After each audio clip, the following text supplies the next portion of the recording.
Bien, también. Me da gusto verlos. Bueno, el día de hoy vamos a presentar salud y en particular dos temas. Uno, el tema que nos comprometimos hace tiempo de farmacias del bienestar. ¿Qué es farmacias del bienestar? Es una forma de distribución y alcance de los medicamentos para todas las personas adultas mayores y con discapacidad que son parte del programa Salud Casa por Casa. Ustedes saben que hay cerca de 20,000 enfermeras y enfermeros principalmente, aunque también hay médicas y médicos, que visitan a todos los adultos mayores y a las personas con discapacidad en sus domicilios.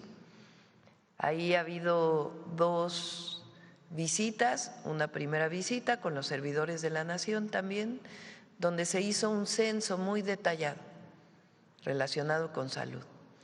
Y después la visita de las enfermeras y enfermeros para poder hacer su expediente clínico. Ariadna nos va a platicar hasta dónde van estas visitas, a cuántas personas se han visitado. Ahora viene una tercera visita. En la tercera visita ya viene la receta de los medicamentos. ¿Para qué? Para aquellas personas que tienen hipertensión, diabetes o alguna de estos padecimientos que requiere una medicación permanente. Entonces, a través de Salud Casa por Casa van a tener sus recetas y van a poder estar recibiendo de manera permanente la receta para sus medicamentos. ¿A dónde van a recoger sus medicamentos? Para que no tengan que entrar al centro de salud a hacer la fila que normalmente hay para las farmacias. Entonces va a haber afuera de los centros de salud y la próxima semana inicia en las tiendas del bienestar un módulo como estos donde van a poder recoger sus medicamentos. Este pequeño módulo es lo que llamamos farmacias del bienestar. Entonces nos va a platicar Ariadna cómo va el programa Salud Casa por Casa y después Eduardo Clark cómo se trabaja con estas farmacias del bienestar. Iniciamos hoy en el Estado de México.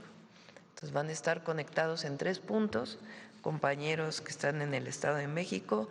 En uno de ellos está la gobernadora con Carlos Ulloa, director general de Birmex. En otra unidad está Jesús Valencia, subsecretario de Bienestar. En Atlacomulco está Ernesto Armendáriz, que es el coordinador el delegado de Bienestar en el Estado de México. Y en otro módulo, en Ecatepec, está el doctor Tonatiu Ortiz Castillo, titular del IMSS Bienestar Poniente. Entonces vamos a hacer enlaces con ellos para que vean cómo está Farmacias del Bienestar. Inicia en el Estado de México y el próximo año, en marzo, ya tendremos a todas las entidades de la República. Ese es lo primero que vamos a informar con detalle. Y lo segundo es un programa especial que inició en el ISSSTE y que estamos llevando a las 3 instituciones y a Pemex también, que se llama Trato Digno. Son personal de las distintas instituciones que reciben de primera instancia a los pacientes y los orientan para que no haya ningún problema. Es un sistema de atención de tal manera que la gente se sienta mejor atendida y ya no lo van a platicar. Las 3 instituciones, el ISSSTE, el IMSS y el IMSS Bienestar. SOE viene un poco retrasado, si no puede llegar, pues entonces haremos el enlace. Entonces vamos primero con Ariadna y después de esto pues contestaremos sus preguntas. Primero un video y luego Ariadna.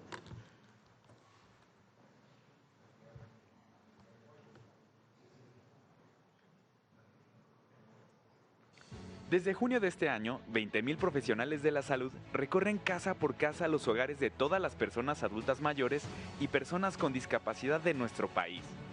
En cada visita se conoce su estado de salud y se registra su historial clínico, se da seguimiento a quienes ya viven con alguna enfermedad y también se identifica a quienes no tenían diagnóstico para iniciar su atención y comenzar su tratamiento. Hoy damos el siguiente paso, garantizar que todas estas personas reciban sus medicamentos de manera continua. Por eso, hoy inician operaciones las farmacias del bienestar, donde las personas beneficiarias del programa Salud Casa por Casa podrán recibir medicamentos completamente gratuitos. Durante las visitas del programa, las y los profesionales de la salud recetarán tratamientos para las principales enfermedades crónicas, como diabetes e hipertensión, tanto para quienes ya tenían un diagnóstico como para quienes sean diagnosticados en ese momento, de modo que puedan iniciar su control sin demora.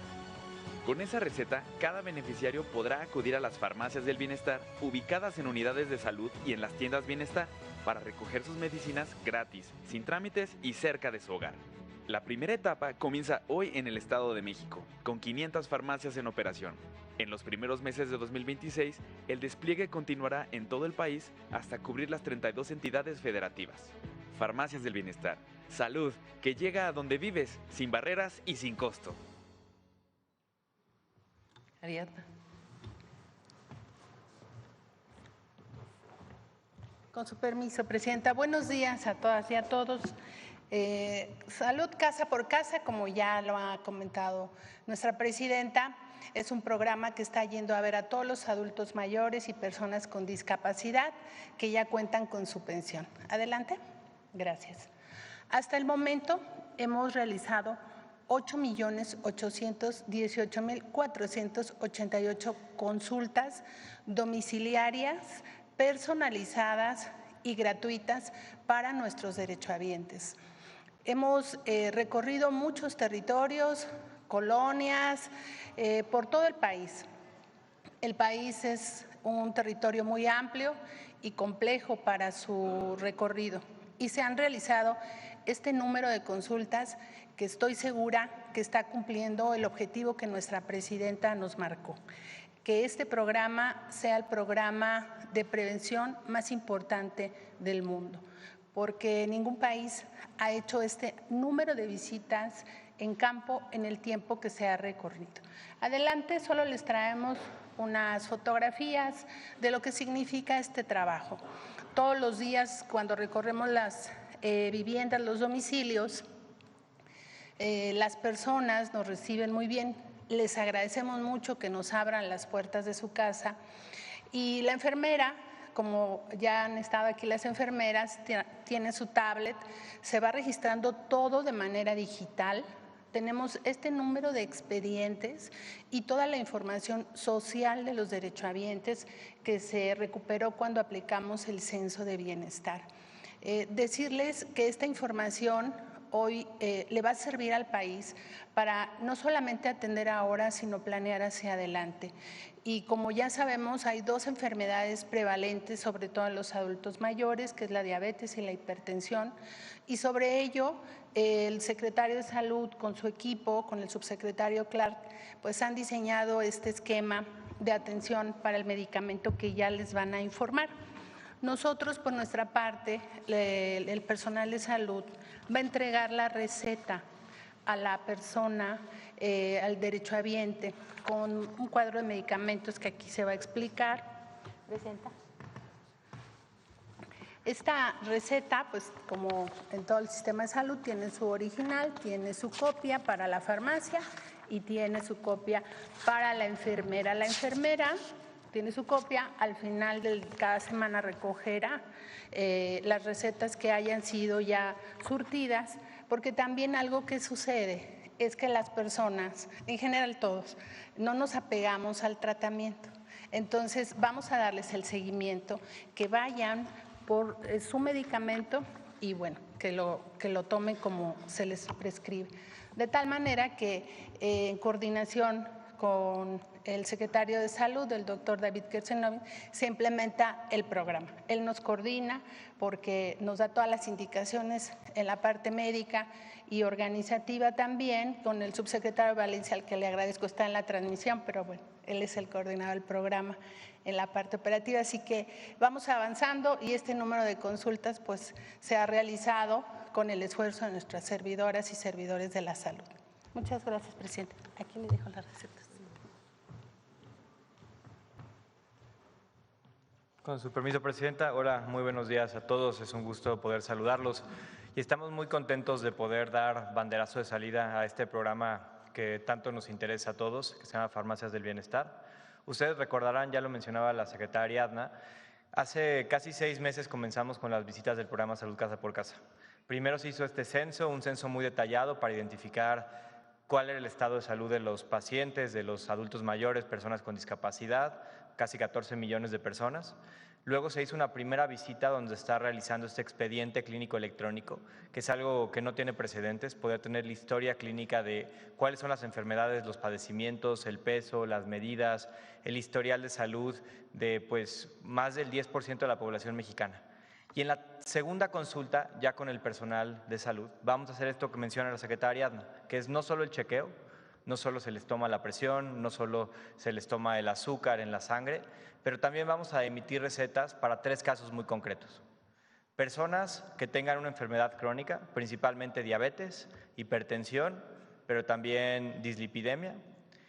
Y si tienen ellos una receta y no la presentan, vamos a emitirles una nueva receta gratuita, esta que mencionaba la secretaria, para que puedan ir a surtir su medicamento de manera gratuita y no tengan que gastar de su propio recurso en obtener ese medicamento que mes con mes está consumiendo.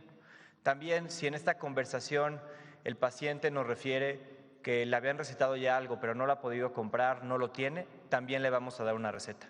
Pero tal vez el más importante para nosotros es el tercer caso. Personas que en ese momento se les tome la presión, se les tome la glucosa y sean diagnosticadas como pacientes que tengan una enfermedad crónica, para no tener mayor rezago y poder iniciar su tratamiento de manera inmediata, con una consulta a través de una línea telefónica del equipo de bienestar, con médicos especializados en este tema, vamos a poder emitir una nueva receta para comenzar a tratar a las personas que están enfermas y no lo sabían, y poder entonces controlarlas y evitar cualquier tipo de evolución negativa. Esto creemos va a ser muy positivo para que las personas no agraven y sepan lo más pronto posible si tienen que controlar una enfermedad. No va a ser la única vez que las visitemos. Cada 2 meses vamos a regresar a sus hogares y vamos a darles una nueva receta. Una vez que la persona tenga su receta, como la que mostraba la secretaria Adna, les vamos a decir en qué punto pueden ir a recogerla. Es decir, no vamos a decirles encuéntrate una farmacia, les vamos a decir específicamente cuál es la farmacia que les toca, diseñada para que les quede cerca de su hogar y para que puedan llegar rápidamente. Como mencionaba la presidenta, tenemos afuera de los centros de salud, hoy en el Estado de México estamos iniciando en más de 500 puntos, un módulo como estos. Las personas no van a tener que entrar a la unidad, no van a tener que pedir ficha, no van a tener que hacer ningún trámite, ni cita, ni hablarle a nadie, ni pedir un favor para reentrar. Lo único que van a tener que hacer es acercarse a este módulo, presentar su receta y el personal especializado en las farmacias va a agarrar las medicinas del módulo y se las va a entregar. De esta manera van a poder entrar y salir rapidísimo. Y en cada centro de salud también vamos a tener un anaquel como los que tenemos de este lado izquierdo, si nos lo pueden mostrar en un segundo a los que están viéndolo a través de redes sociales, donde tenemos más de 5,000 cajitas de medicamentos para asegurar que nunca falten estos medicamentos. Hoy estamos iniciando con 22 tipos de medicamentos distintos que representan cerca del 80% de los medicamentos que consumen los adultos mayores, de acuerdo a lo que nos han referido en el censo. De esta manera, cada 2 meses vamos a regresar, vamos a primero asegurar que las personas sigan controladas, tomar otra vez su glucosa, tomarles la presión y volverles a emitir esa receta. Esperamos que de esta manera todas las personas de nuestro país puedan estar controladas, accedan a medicamentos gratuitos cerca de su hogar y podamos tener muchos mexicanos más saludables. Queremos conectarnos, si nos ayudan, tenemos 4 centros de salud que van a ver cómo estamos iniciando el día de hoy ya la entrega de medicamentos en las farmacias del bienestar. El día de ayer el equipo de servidores de la salud, que son las enfermeras y enfermeros que van, empezaron ya a ir a las visitas y ya hicieron recetas. Y tenemos 4 puntos: la Unidad Médica Rural San Ignacio de Loyola del programa IMSS Bienestar Coplamar, como se llamaba antes en Atlacomulco, el Centro de Servicio de Salud del IMSS Bienestar Santa Clara en el municipio de Ecatepec, el Centro de Salud de Servicios de Primer Nivel del IMSS Bienestar Benito Juárez en Naucalpan y en Valle de Chalco, el Centro de Salud Coronel Darío Ramírez, también de primer nivel de atención. Ahí están nuestros compañeros y con el permiso de la presidenta le pasaría la palabra a la gobernadora del Estado de México, a la maestra Delfina, que se encuentra en el Centro de Salud Benito Juárez en Naucalpan de Juárez, para que nos platique un poco cómo van el día de hoy. Gobernadora, adelante, buenos días. Hola, buen día a todos, muy en especial a nuestra querida Presidenta de la República, doctora Claudia Sheinbaum Pardo, así como también saludo a nuestra compañera Ariadna Montiel y al subsecretario de Integración Sectorial de Coordinación de Servicios de Atención Médica, Eduardo Clark. De verdad que es un gusto saludarla en esta mañana desde la Unidad de Salud Benito Juárez, aquí en Naucalpan, y que está aquí conmigo precisamente el director general de Birmex, Carlos Alberto Ulloa Pérez, a quien agradezco mucho toda la dedicación y el empeño que ha puesto en esta gran tarea que es de beneficio para nuestros mexiquenses, así como al personal médico que también nos acompaña, que está aquí con nosotros, y que están también algunos beneficiarios que sin duda alguna los veo muy contentos porque saben que este apoyo que se les va a dar no solamente va a ayudar en la cuestión médica, sino también económica. Estamos muy agradecidos porque generosamente usted considera al Estado de México en la primera etapa. Muchas gracias y un aplauso muy fuerte desde aquí del Estado de México porque está considerando nuevamente al Estado de México como la primera etapa que va a iniciar con este programa. Por ello, muchísimas gracias. Va a ser un programa que, insisto, muchos mexiquenses lo deseaban. Y por ello hacemos patente nuestro reconocimiento, como siempre lo hago, Presidenta. Gracias por su calidez, por su generosidad y por esa visión que tienen en ayudar a quienes más lo necesitan. Sabe que cuenta con nuestro apoyo, sabe que reconocemos no solamente con palabras, sino con hechos todo lo que usted hace, y desde aquí del Estado de México le enviamos de verdad un reconocimiento, un saludo, y pronto estaremos con usted. Muchísimas gracias y de verdad muchas gracias por todo lo que hace por nuestra gente necesitada, especialmente personas adultas mayores y con discapacidad, que va dirigido este programa con enfermedades crónicas. Muchas gracias, Presidenta. Un saludo desde aquí y un aplauso muy fuerte para usted. Gracias, Delfina. Gracias.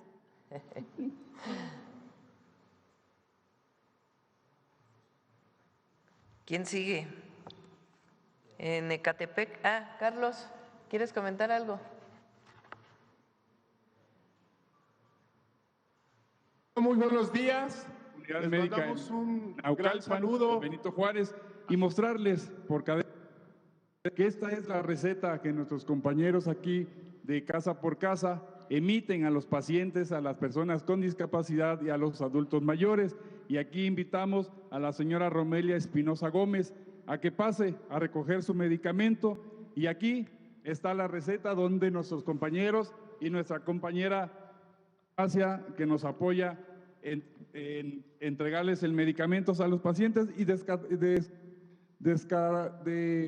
decirles que el medicamento está garantizado por 2 meses, es decir, que el programa, independientemente de que se haya hecho una evaluación médica por nuestras compañeras y compañeros enfermeros de la salud, están recetando y tenemos el abasto para que ellos, desde su domicilio hasta donde se desplazan, que es el objetivo también, que tengan la unidad médica más cercana y la tienda del bienestar, que es la más cercana que les va a quedar a su domicilio, pues lo frecuenten cada 2 meses. Esa también es una de las virtudes de este programa y estamos enfocados en ello. Es todo, Presidenta. Muchas gracias, Gobernadora. Gracias, Carlos. Vamos ahora a Ecatepec. Muchas gracias, muy buenos días. Les mandamos un gran saludo desde el pueblo de Santa Clara, Coatitla, aquí en Ecatepec. Estamos muy contentos de participar en este arranque. Los adultos mayores de todos los municipios conurbados del Estado de México han tenido una vida de esfuerzo, no solamente para sacar adelante a la familia, sino porque también con sus propias manos ellos construyeron sus casas. Estas casas se hicieron por autoconstrucción. Ellos en faenas organizaban y construían sus calles, sus drenajes, su agua potable. Estos municipios, este estado y este país lo construyeron con sus propias manos nuestros adultos mayores. Por eso hoy, en un acto de agradecimiento, estamos muy contentos de poderles dotar ya de este medicamento, que no solamente es un servicio, no solamente es un derecho y no solamente es un acto de justicia, sino es decirles muchas gracias por toda esta vida de sacrificios y de esfuerzo. Son ustedes los que han hecho grande estos municipios, este estado y este país. Cuando vamos a sus casas, no solamente nos abren sus casas, nos reciben muy bien, a veces nos invitan un vasito de agua de limón, a veces también nos dan una fruta, una guayaba, una mandarina, es decir, nos dan también su cariño. No solamente nos abren la puerta de su casa, nos abren la puerta también de su corazón y vamos a corresponderles, porque amor con amor se paga. Y a todo el personal de salud y a todos los médicos vamos a ir con mucho cariño, con mucho amor, a atenderlos, a cuidarlos y a servirles, porque para eso estamos, para servirles, porque se lo han merecido y porque ya necesitan que los cuidemos y que los tratemos con mucho cariño. Muchas gracias y les mandamos un cordial saludo desde Ecatepec a todos. Gracias, Ernesto. Gracias a Azucena, que te veo por ahí, la presidenta municipal. Vamos a Naucalpan. Naucalpan, Chalco.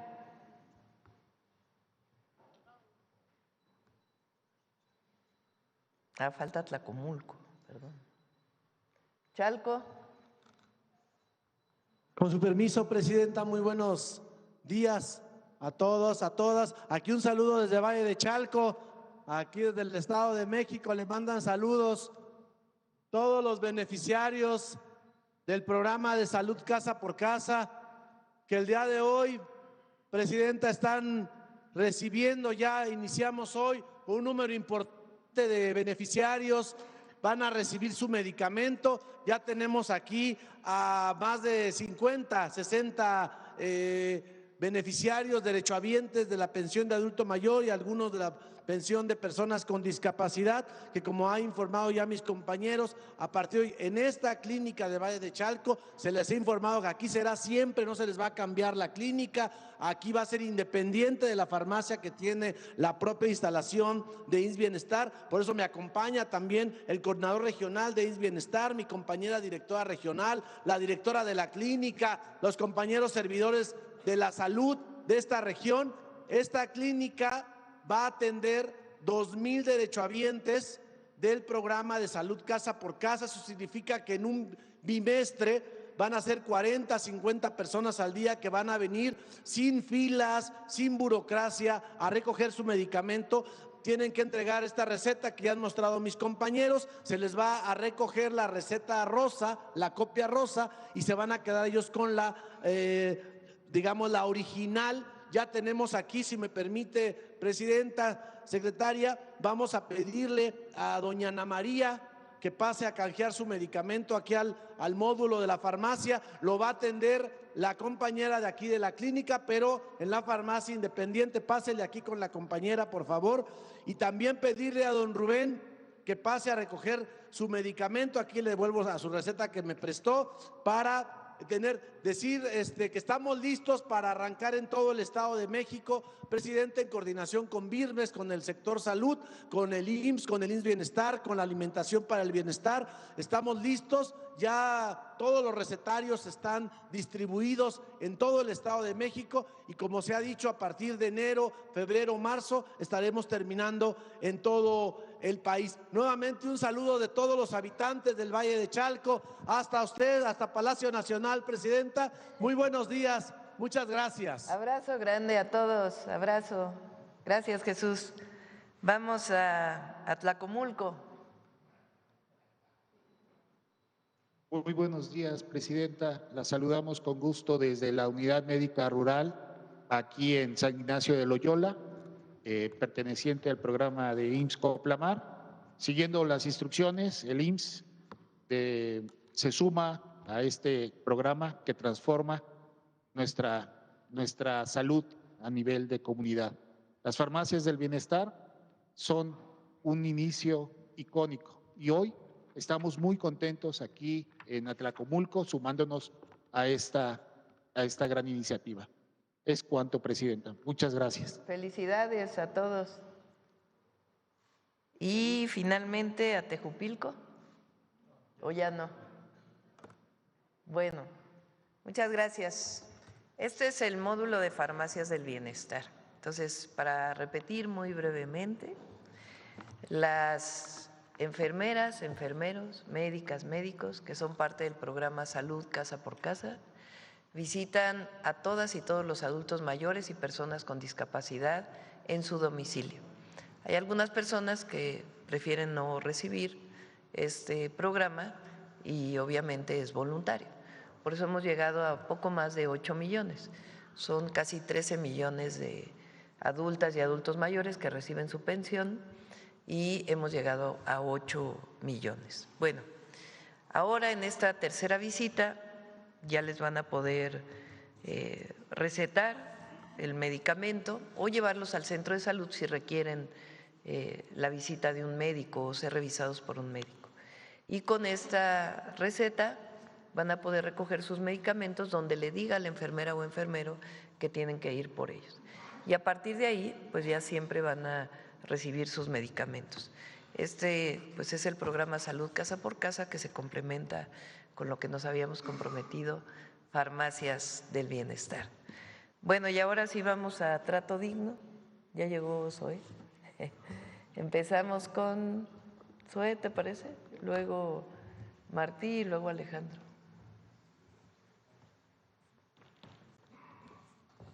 Muchas gracias, Presidenta. Muy buenos días a todas y a todos.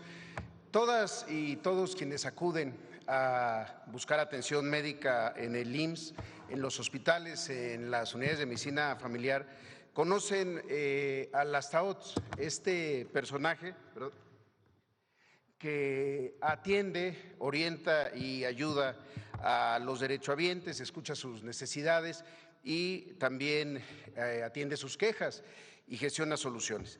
Nacieron en la siguiente, en 1977, como técnicas en atención, en orientación e información, y luego en el 94 se transformaron ya a técnicas de atención y orientación al derechohabiente. En 2022 decidimos fortalecer sus funciones, sus capacidades, su protagonismo, para que se convirtieran en verdaderas intermediarias, por así decirlo, a favor del trato digno. Y ahora hacemos este relanzamiento, como nos ha pedido la Presidenta, orientado justamente en el trato digno. La siguiente, por favor. Lo que hemos hecho es, primero, aumentar el número de técnicas. Pasamos de tener 1,652 en 2020 a 2,350, es decir, un incremento del 42%. Pero también incrementamos el número de módulos para que hubiera en todos los hospitales y en todas las unidades de medicina familiar. Pasamos de 944 a 1,083. Ahora, ¿de qué se trata este relanzamiento de trato digno? Son 11 puntos y 11 acciones. Primero, esta nueva identidad que permita a los derechohabientes reconocer a la persona que los puede ayudar. Es no solamente un uniforme, un chaleco, una corbata, una mascada, sino un distintivo que pasa también por una gran capacitación. En segundo lugar, estos rótulos e identificadores en los diferentes módulos de trato digno, los 1,083 que tenemos en el país. Además de eso, estamos utilizando los sistemas para un tablero de monitoreo en tiempo real para revisar casos complejos o unidades en donde se replican muchas quejas. Cuando hay una unidad que sobresale por el número de quejas por maltrato, pues hay que tomar acciones de manera inmediata y para eso este monitor. En cuarto lugar, un decálogo de trato digno, un muro de trato digno en cada unidad, también para reconocer al personal que está haciendo bien su trabajo. También, si nos da la siguiente, estamos creciendo a 546 módulos adicionales para ahora sí tener una cobertura del 100% de todas las unidades médicas y todos los hospitales, contratación de más personal para los turnos nocturnos, que muchas veces es donde hace más falta tener gente que esté orientando, escuchando y resolviendo, y también en los servicios de urgencias de ciertos hospitales en donde es importante que este personal que nos ayuda tanto sea también quienes puedan ofrecer información sobre el estado de salud de un paciente hacia los familiares. Se están creando también los comités centrales de trato digno y comités en los estados sobre trato digno para la resolución de casos y también continuar siendo una institución que ha capacitado al 100% de este personal en los protocolos de buen trato. Adicionalmente a eso, los 3 últimos puntos es una encuesta de percepción de la atención y la calidad dirigida a los derechohabientes, que se va a hacer cada 2 meses en el 100% de los hospitales para dar seguimiento y mejora continua, y la instauración de cada 16 de noviembre como el Día de las Técnicas y los Técnicos de Atención y Orientación al Derechohabiente, vinculado al trato digno, reconociendo al personal destacado. Y en último lugar, lo que estamos haciendo desde la Dirección General del IMSS, todas las direcciones normativas, todas las titulares de las delegaciones en los estados, directivos, directores de hospitales, que también se sumen a las brigadas locales con visitas enfocadas en la atención de trato digno, que nos permita no solamente analizar lo que se está haciendo, sino también poder corregir cuando hay algún problema. Este relanzamiento forma parte de este nuevo enfoque de atención que garantice derechos, genere empatía y procure pues la dignidad de quienes se atienden en el Seguro Social. Es cuanto, Presidenta. Muchas gracias. Buenos días.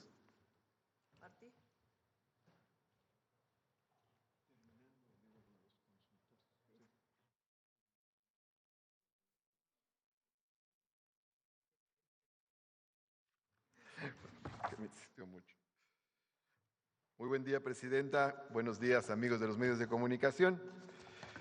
Presentamos en mayo de este año aquí con la Presidenta Claudia Sheinbaum el programa, la estrategia Trato Digno. Adelante, por favor. El objetivo general es impulsar el bienestar de la derechohabiencia a través de la cultura del trato digno, empático y humanizado.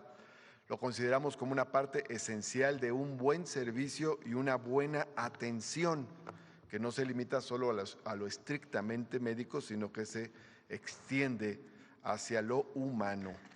Para lograr el objetivo de esta estrategia, desarrollamos varias acciones a lo largo de estos meses. Una, la elaboración de un protocolo de trato digno al derechohabiente para su uso en todos los centros de servicios del ISSSTE, especialmente en las unidades médicas, aunque también en las áreas de prestaciones sociales.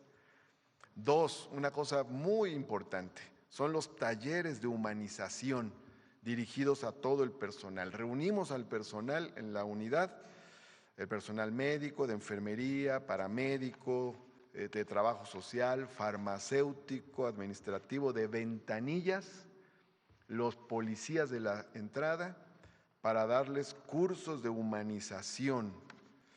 Luego, 3, la instalación de los módulos. Se han instalado ya en casi todas las unidades clínicas los módulos de atención a la derechohabiencia. La idea es que el módulo esté a la entrada de cada unidad médica en un lugar muy visible. El módulo de trato digno. Luego, 4, la disposición de personal que reciba a la entrada de las unidades médicas al derechohabiente, es decir, personal que está con su chaleco de trato digno y anda caminando, sobre todo en la parte de la entrada, para ver si alguna persona necesita algún tipo de orientación o tiene algún problema o alguna queja. Actualmente son 1,300 personas las que portan estos chalecos, pero vamos a aumentar a lo largo del próximo año a 4,000 personas con su chaleco de trato digno. Luego, 5, es la integración de un equipo de respuesta rápida a quejas y peticiones, con el objetivo de saltar barreras burocráticas, y entre esas atenciones está la atención a las quejas que se plantean en las redes sociales. Luego, 6, están las medidas que se toman para la disminución de filas en las clínicas de primer nivel. A veces hay filas porque hay personas que van a hacerse alguna medición, entonces se hace un módulo solamente para mediciones de peso, presión arterial, etcétera, o para algún otro trámite. Y luego, 7, está la difusión de la línea telefónica de ISSSTETEL, que es 55 40 00 1000, que será ampliamente difundida, que se está difundiendo ampliamente. Se trata, en el fondo, y esta es, digamos, la visión filosófica, de inculcar lo que hemos llamado el apapacho institucional.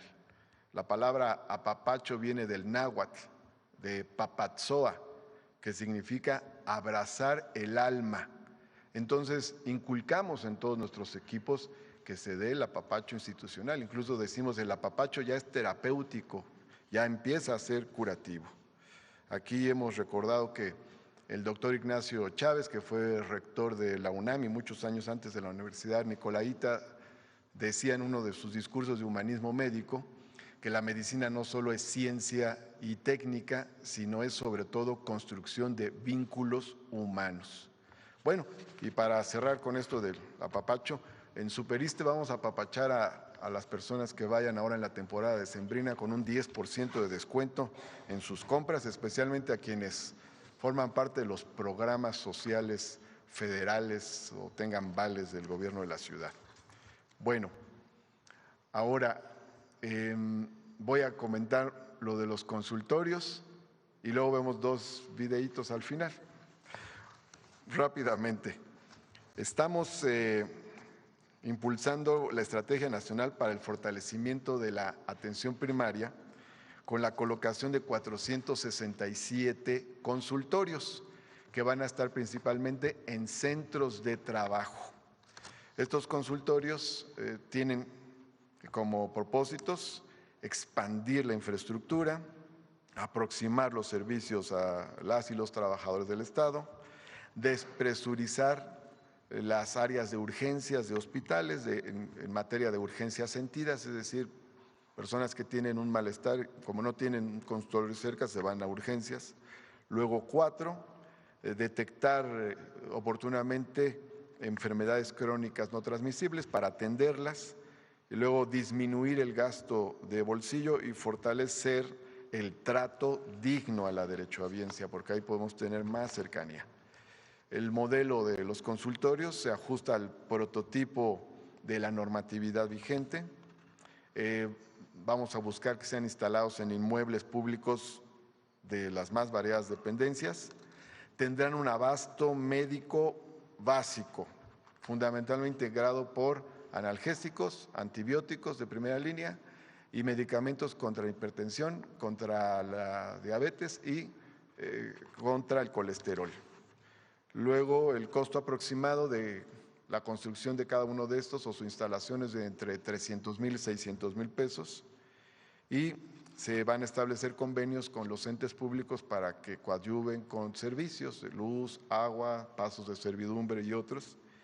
Y cada consultorio va a iniciar labores con un médico o médica, enfermero o enfermera. Adelante, por favor. Este es el prototipo que establece la norma, con consultorios que van desde 19 metros cuadrados, pero nosotros vamos a inaugurar este programa con un consultorio en la sala Olinjo Listli de 70 metros cuadrados. Es muy bonito, está hermoso. Aquí, adelante. En Michoacán, como anunciamos con la presidenta, se están construyendo consultorios. Ya empezamos 3 consultorios. Y este es el de la Olinjo Listli, estas fotos, adelante. Adelante, la sala de espera, adelante, la oficina del médico, adelante, el consultorio en sí. Adelante, muchas gracias. Y bueno, ahí tenemos 2 videitos muy breves, uno sobre trato digno y otro sobre los consultorios, si los pueden poner adelante.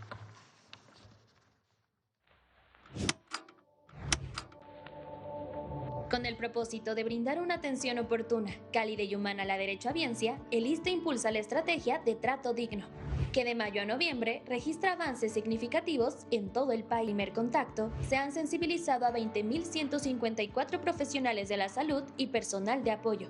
También se han formado 342 facilitadores y 1.026 auxiliares de capacitación que fortalecen la estrategia en cada unidad. Asimismo, avanza la instalación de 480 módulos de trato digno en clínicas y hospitales, con un 96% de progreso.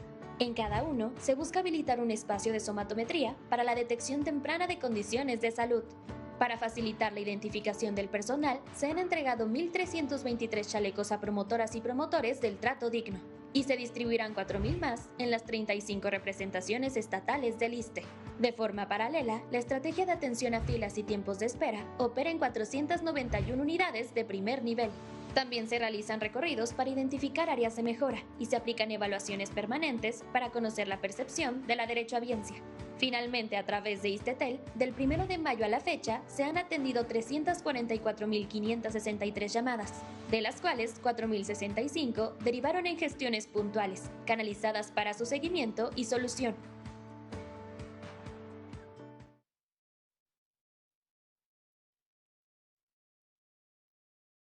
El Instituto de Seguridad y Servicios Sociales de los Trabajadores del Estado concluyó la construcción del nuevo consultorio médico ubicado dentro del Centro Cultural Olin Yolistli, al sur de la Ciudad de México.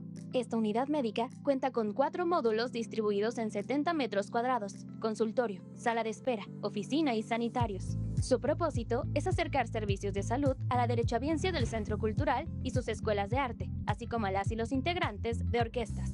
También brindar atención a la derechohabiencia en general.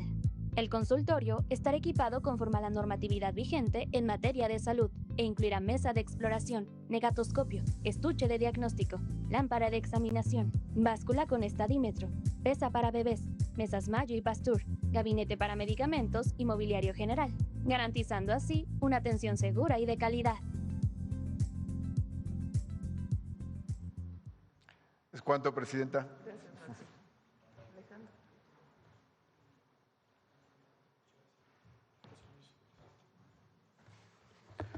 Con su permiso, Presidenta, muy buenos días a todas y todos. Hoy presentamos el programa Trato Digno, una estrategia nacional diseñada para transformar la experiencia en la atención médica del IMSS Bienestar. Siguiente, por favor. El programa parte de una premisa: toda persona que llega a un servicio de salud merece, por supuesto, una atención resolutiva, efectiva, pero esa atención, tan importante como que sea resolutiva, es que se enmarque en principios de respeto, de calidad y de humanidad en la atención, y que esto incluya desde el primer trato. Es por eso que en una primera etapa estamos capacitando a todo el personal que es el primer respondiente de nuestra institución. Presidenta, le podemos informar que llevamos 2.350 personas capacitadas, personas de primer respondientes de seguridad, de atención en la farmacia y, por supuesto, el personal de ingreso administrativo a los hospitales. Siguiente, por favor. Estamos convencidos que el trato digno no es un componente accesorio, es parte fundamental del proceso de atención médica, con la misma importancia que puede serlo entregar medicamentos o la consulta con un especialista. Por ello, el siguiente paso es llevar la capacitación a todo el personal del IMSS Bienestar en cada unidad hospitalaria, y lo haremos a través de 2 procesos. El primero es un curso presencial que aborda cómo brindar un trato digno, derechos de los pacientes, trabajo en el equipo, y otro que es formar monitores de trato digno en cada uno de las unidades hospitalarias del IMSS Bienestar. Estaremos creando 578 módulos de trato digno para que el paciente pueda recibir acompañamiento administrativo, seguimiento clínico, por supuesto acompañamiento médico. Siguiente, por favor. No es solo el componente de la calidad y la calidez humana, si bien es un componente indispensable, sino también la estrategia de trato digno es tener espacios limpios, es tener aires acondicionados en salas de espera, es, por supuesto, tener una atención responsable sobre los tiempos de espera, por supuesto, garantizar medicamentos. Entonces, estaremos siguiendo la estrategia de trato digno en 36 indicadores que están agrupados en 4 elementos estructurales del IMSS Bienestar. Evaluación de la infraestructura, como puede ser tener aires acondicionados, medir respeto en el derecho de los pacientes, como puede ser respeto a su propia intimidad, que tengan señalética bilingüe nuestros hospitales, monitorear los servicios generales, que haya servicios de elevador funcionando, que tengamos laboratorios, etcétera, y valorar ambientes con comunidades hospitalarias, menú hospitalario, atención médica, espacios de hospedaje para familiares. Siguiente. Y un pequeño video para explicarlo, Presidenta, si me permite. En IMSS Bienestar, el trato digno no es un complemento, es parte esencial del acto médico. La atención médica solo está completa cuando se brinda con respeto, escucha y claridad. Capacitamos a todas las personas de primer contacto, seguridad, ingreso, archivo, farmacia, trabajo social y enfermería. Quienes reciban esta formación portarán un brazalete distintivo. Se instalarán módulos de trato digno y gestión clínica en todas las unidades hospitalarias. Ahí las y los pacientes podrán dejar sugerencias en buzones, su voz será escuchada. Todos nuestros hospitales empezarán a tener estos módulos para garantizar una gestión clínica cada vez más ordenada, más amigable para el paciente y, por supuesto, con trato digno. La estrategia se evaluará todos los días con 36 indicadores que miden la experiencia real de las personas usuarias, para mejorar de manera continua. En IMSS Bienestar tratamos a cada persona con respeto, claridad y empatía, porque aquí el trato digno es parte de la atención médica.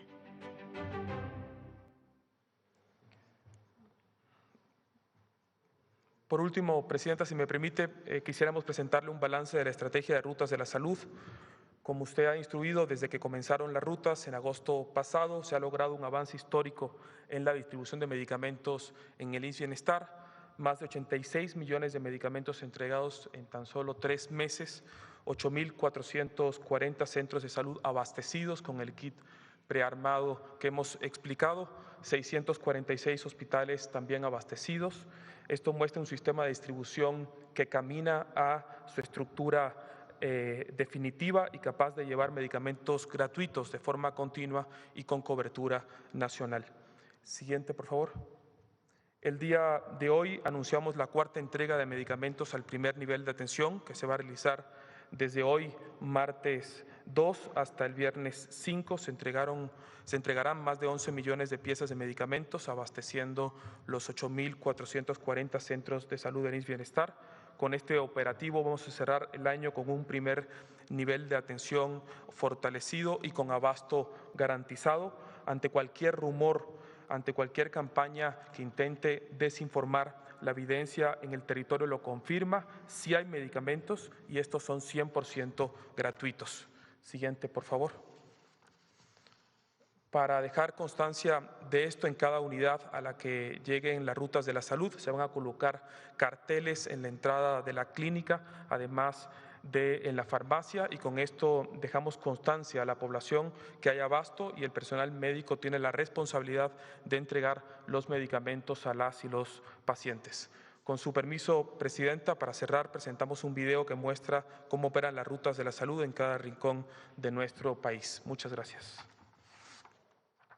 Me dan los medicamentos. Me entregaron sus medicamentos. Sí, nos dieron todos los medicamentos. Estoy recibiendo mi medicamento. En México, la salud pública se transforma. La estrategia de la presidenta Claudia Sheinbaum sigue avanzando. Y hoy, las rutas de la salud llevan medicinas e insumos a todos los rincones del país. A partir del 2 de diciembre, arrancó la 4ª entrega nacional de medicamentos para abastecer a las clínicas de IMSS Bienestar. El objetivo es que todos los anaqueles de las farmacias estén llenos. Es un despliegue enorme que garantiza que los tratamientos lleguen a quienes más los necesitan. Ya hemos entregado 86 millones de piezas de medicamentos y esta semana estaremos entregando otras 11 millones de piezas. IMSS Bienestar continúa construyendo un sistema de salud gratuito, cercano y accesible para todas las personas, en todos los lugares. IMSS Bienestar, servicios públicos de salud. ¿Es cuánto, Presidenta?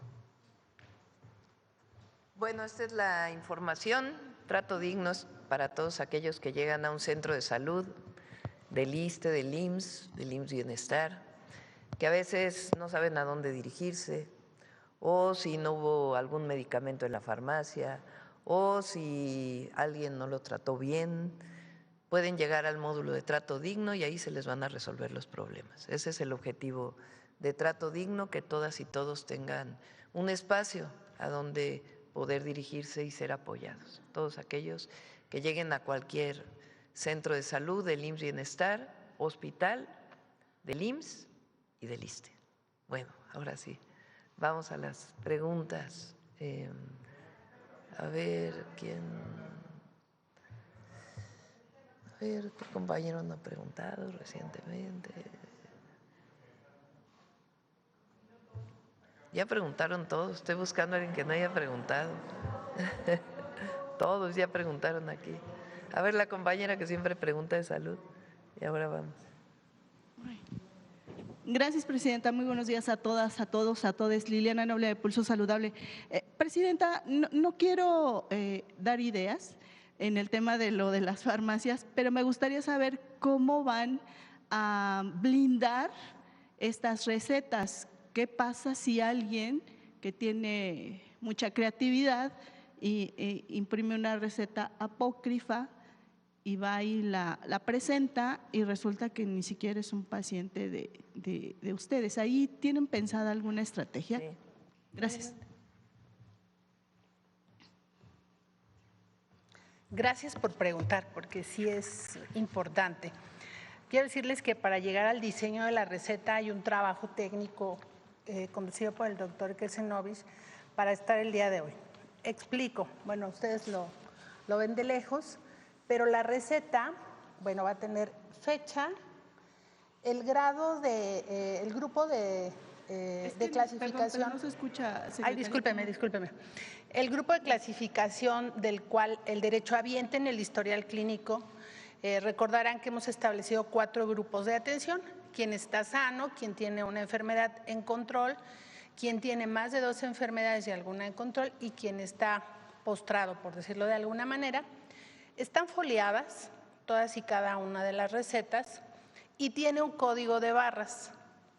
La enfermera en la tableta captura el número de folio y con la tableta también captura el código de barras. Y bueno, vienen los datos del paciente, etcétera, la prescripción y si necesita llamar al centro de atención, porque es una medicina que se puede recetar solamente por un médico, se llama al centro de atención telefónico y con el auxilio del médico hace la prescripción y se anota un folio que el sistema le arroja al médico en el sistema que ellos tienen para tener un control de la receta que emitió el doctor en el CABI y también la va a capturar en la tableta. La verdad es una gran ventaja que tengamos la tableta porque ahí vamos registrando todo. La parte blanca es para el derechohabiente, para el paciente que va y se presenta para recibir el medicamento. Esta se queda con la farmacia, la rosa, y la amarilla se guarda también en la farmacia y la enfermera va a ir cada 8 días para revisar quién ya fue por su medicamento y quién falta. Paralelamente, en la última receta, que es la que se queda la enfermera, viene el listado de medicamentos del cuadro que se estableció por el sector salud para estas 3 enfermedades fundamentalmente que se han comentado. Cada una tiene un código de barras, tiene su clave del sector salud, su nombre, sus características y tiene un código de barras que también con la tableta se va a estar capturando para saber qué se ha prescrito para el control de inventarios. De tal manera que la receta tiene el blindaje del código de barras que lo podemos leer con el sistema de la tableta. Y justo por situaciones que se conocen, tenemos todos estos controles. Y lo fundamental es que está sistematizado, digitalizado y que, bueno, la receta sí se tiene que entregar en físico, pero existen estos controles. Gracias, secretaria. Y también preguntarle, Presidenta, ¿qué tomaron en consideración para que este programa iniciara en el Estado de México? ¿Cuál sería la siguiente ciudad o algún municipio, no sé? ¿Y cómo van a ir evolucionando hasta que completen todo el país? ¿En cuánto tiempo, Presidenta? La entidad donde también inició el programa de toma de muestra en tu clínica, de laboratorio en tu clínica, que también le llamamos la muestra viaja, porque se recoge la muestra y se lleva a un laboratorio central y se envía por teléfono el resultado, inició en el Estado de México. Si funciona en el Estado de México, que es el estado con más población y tanta diversidad, pues va a funcionar en cualquier lugar. Entonces, estamos hablando del estado más poblado, ahí iniciamos y después enero, febrero y marzo nos vamos a ir a todas las entidades de la República. Y finalmente, sobre este tema de las farmacias del bienestar, decía el subsecretario que son casi 14 millones de derechohabientes de este programa de de bienestar y van a surtir 22 tipos de medicamentos para diferentes patologías, las más prevalentes, bueno, las enfermedades crónicas no transmisibles.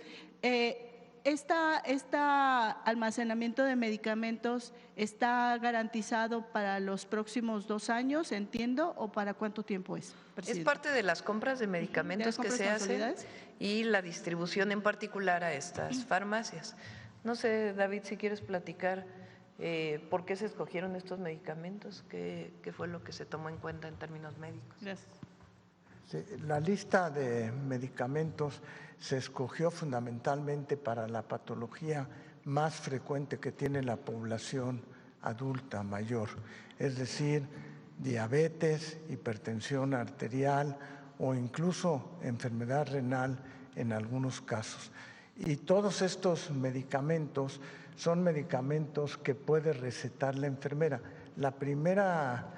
Cualquier persona adulta mayor ha sido vista en un centro de atención médica y entonces eso permite que el seguimiento lo pueda hacer la enfermera.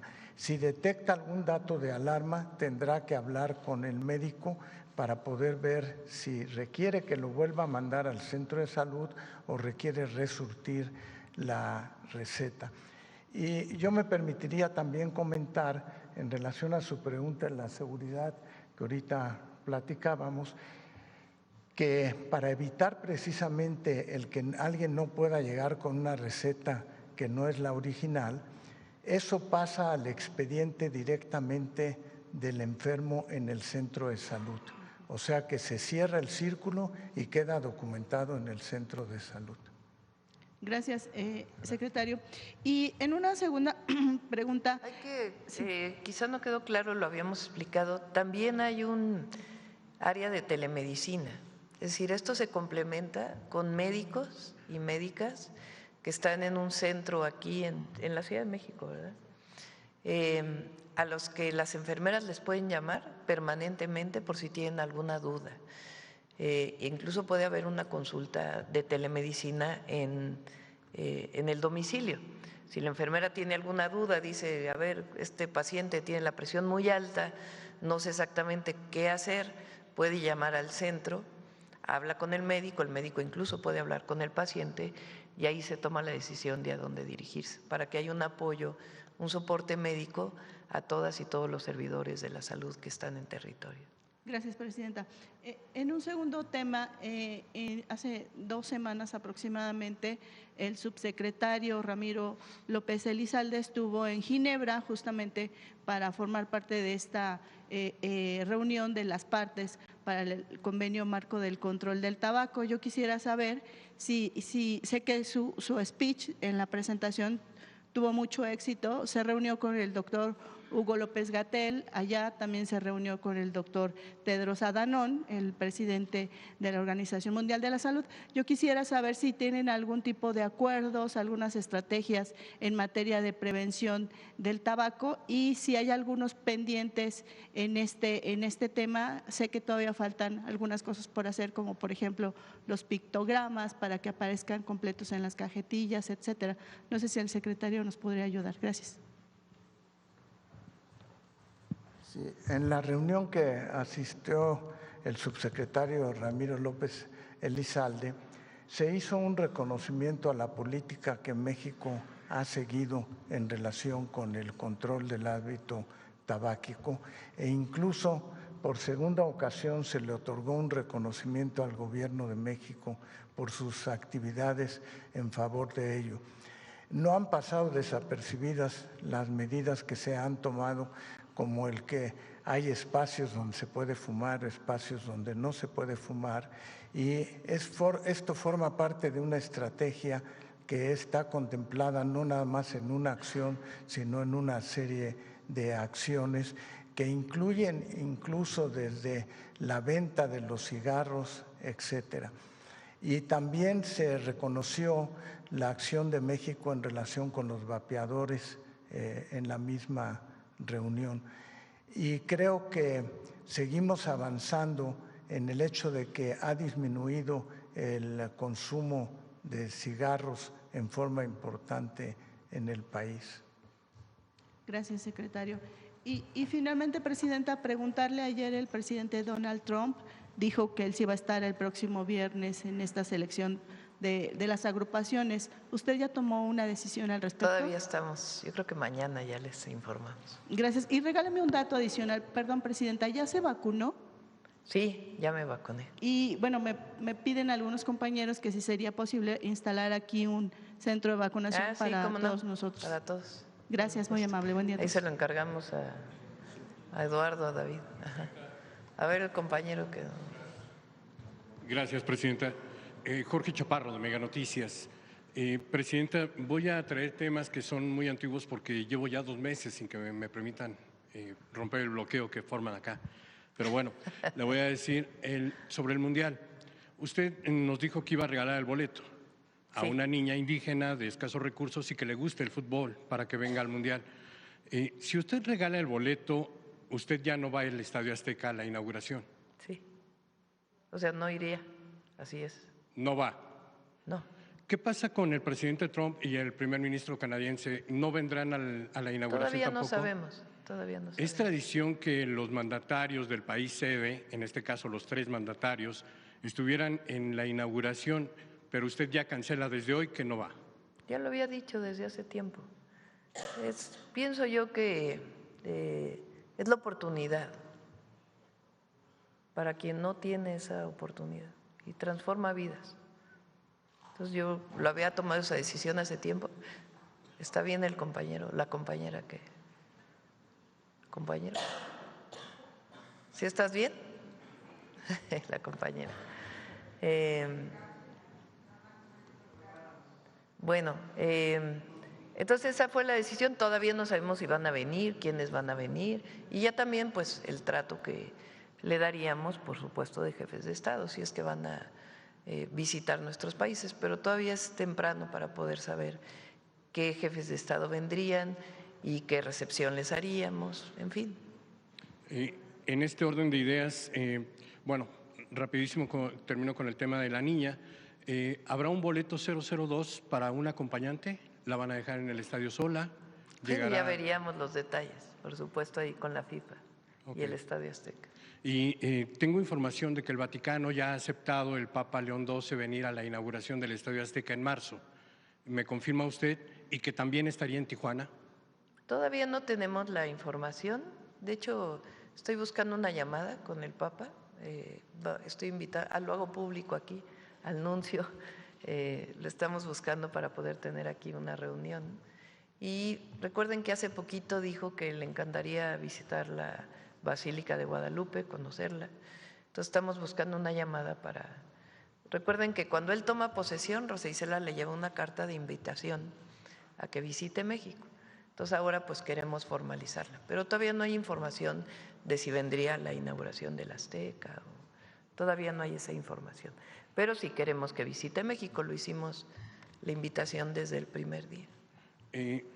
Cambiando un poquito de tema, Presidenta, hay preocupación de estudiantes de las universidades del bienestar Benito Juárez, porque desde hace 1 año, año y medio, 2 años y en algunos casos hasta 3 años, no les han entregado la documentación que acredita que concluyeron sus estudios en estas universidades. La respuesta que han obtenido a través de parte de la maestra Raquel Sosa, pues es simplemente ignorar sus peticiones y dejar que el tiempo pase. El riesgo que ellos enfrentan es que si no obtienen este documento, muchos no van a poder ingresar al campo laboral. Ya están en este momento en prácticas, pero no les van a cerrar la puerta. Entonces, pedirle… Hay que ver en qué planteles. En el plantel de la Ciudad de México, de la Facultad de Derecho, de la Universidad de Derecho. Ahí hay un problema desde hace algún tiempo, pero en general se entregan los títulos. Estuve incluso en un evento de entrega de títulos. Recientemente me platicaron otros compañeros que acompañaron a Raquel a las entregas. Entonces, vamos a ver en particular este plantel, pero en general está muy bien, está reconocida por profesiones de la SEP y cuando terminan sus estudios y los requisitos se entregan los títulos con su cédula profesional. Se lo comento porque también he recibido quejas de la Escuela de Medicina. Entonces, sí, son 2 de la Ciudad de México que tienen algunos problemas desde hace tiempo, pero son 200 universidades que no han tenido problemas y allí en donde hay problemas pues hay que atenderlos. Perfecto. Cambiando ahora a otro tema, usted mencionó que tiene interés especial en atacar a las empresas factureras porque pues representan una sangría al erario. Preguntarle, Víctor Manuel Puga fue detenido en Estados Unidos supuestamente por irregularidades en su estatus migratorio, pero a diferencia de miles de mexicanos, él no ha sido expulsado del país. Preguntarle si tiene usted información respecto de si está siendo investigado en Estados Unidos. Todavía se lo pregunté a la persona que venía de parte del doctor Gertz al Gabinete de Seguridad. Se está pidiendo la extradición, está detenido, fue la información que nos dieron. Y ahora que está pues la encargada de la Fiscalía, Ernestina Godoy, pues le preguntaremos que pueda indagar en este caso y bueno, ya cuando quede el fiscal o la fiscal también que pueda indagar. Nos interesa mucho que no haya impunidad en esto. Entonces, pues que lo informe la Fiscalía. Esto que menciona es importante porque hay otra persona que también se dedica o se dedicó en las factureras y además era conocido como el rey del outsourcing. Estoy hablando de Raúl Beiruti Sánchez, quien tiene orden de aprehensión desde septiembre de 2021, pero todavía en 2023 vendió una de sus empresas y asistió a la junta de esa empresa, mientras la Fiscalía supuestamente lo buscaba, pero él estaba en Naucalpan, en el Estado de México. El 23 de septiembre pasado recibió un amparo para no ser detenido y bueno, pues ahora puede andar libremente. ¿Esto no habla de impunidad o de mal manejo por parte de la Fiscalía General de la República del caso? Pues ahora que está el nuevo equipo ahí en la Fiscalía, pues tiene que ver este y otros casos.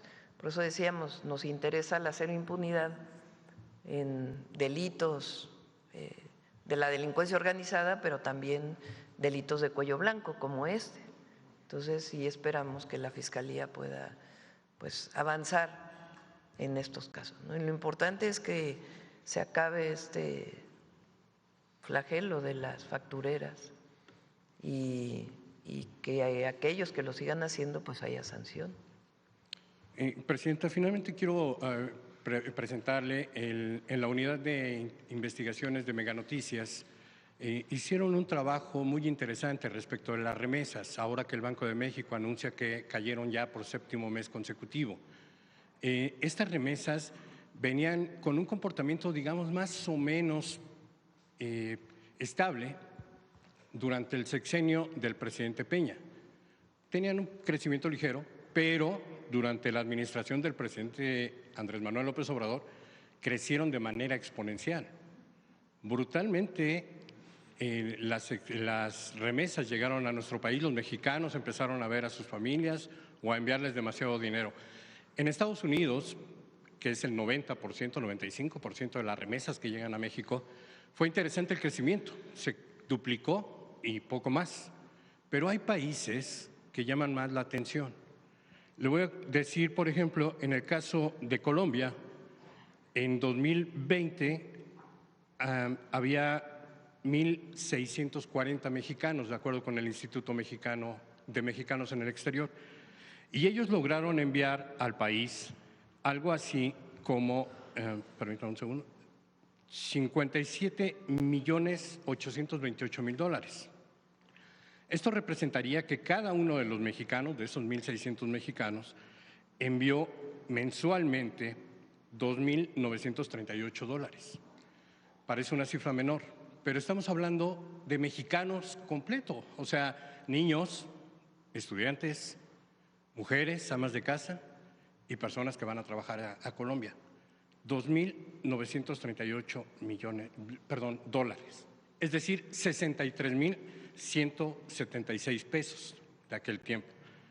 Ecuador es otro caso también interesante porque en 2022 enviaron 228.745.000 pesos, dólares, es decir, un aproximado de 237.000 pesos mensuales. Cada uno de los mexicanos en Ecuador.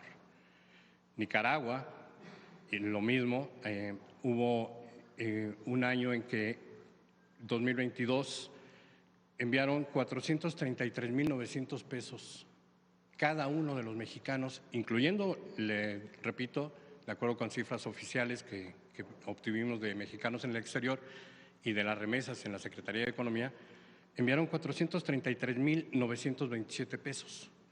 Pareciera ser que el sueño americano no está en Estados Unidos, sino en Sudamérica. Preguntarle, Presidenta, a la luz de esta alerta que emitió ya el Departamento del Tesoro de Estados Unidos, en la que señala que las remesas podrían ser utilizadas para lavar dinero. Preguntarle si hay investigaciones abiertas por presunto lavado de dinero a través de remesas y preguntarle porque las remesas se están cayendo a los niveles que teníamos con Enrique Peña Nieto. Es decir, solamente durante el sexenio de Andrés Manuel López Obrador tuvimos este boom en los envíos de mexicanos del exterior al país. Preguntarles si ustedes tienen indicios, ha recibido información, la Unidad de Inteligencia Financiera, la Secretaría de Hacienda, el Banco de México, la Fiscalía General de la República, alguna institución ha visto este comportamiento anómalo, por llamarlo solamente de alguna forma. No sé si tienes, Belmont, la gráfica que me enseñaste ayer o antier de las remesas de varios años. A ver si la tienes, de Estados Unidos. A ver, préstame el…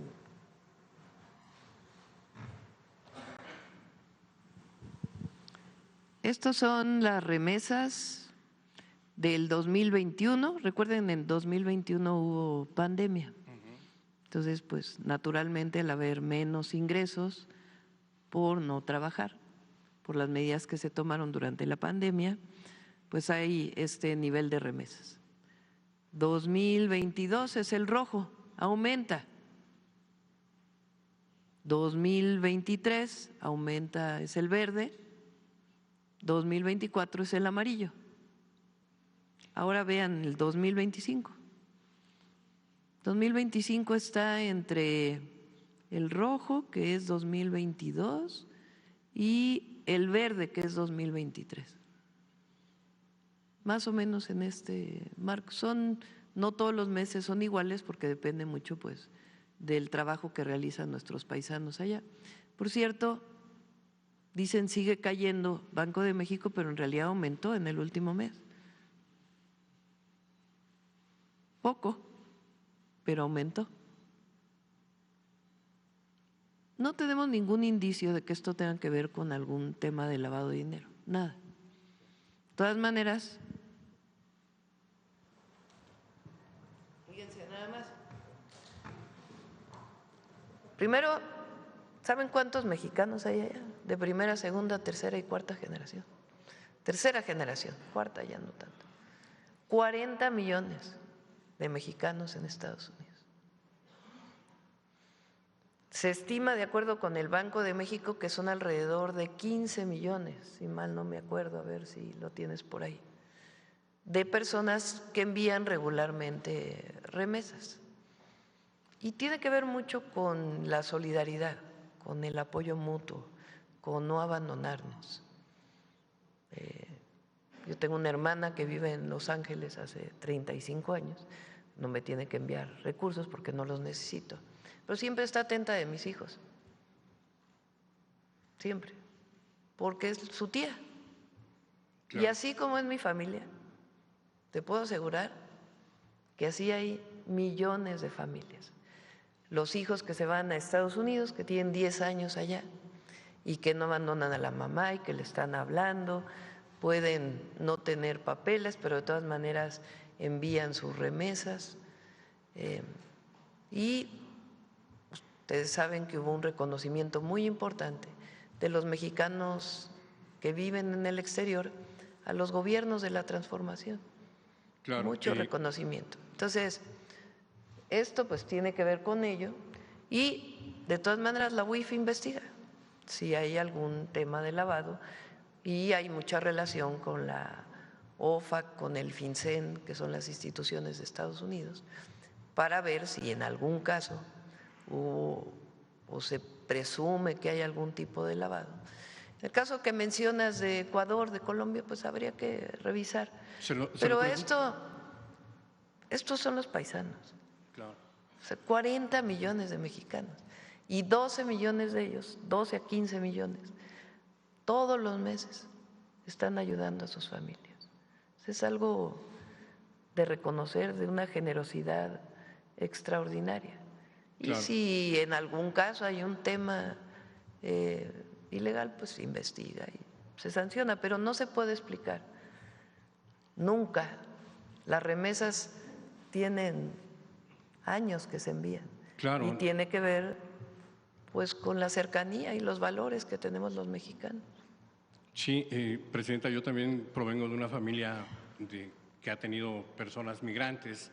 Lamentablemente han tenido que irse del país porque no encontraron las condiciones laborales o de crecimiento y pues en algunos otros casos supongo también tienen problemas de seguridad en sus regiones y por eso tienen que emigrar, nadie lo hace por gusto.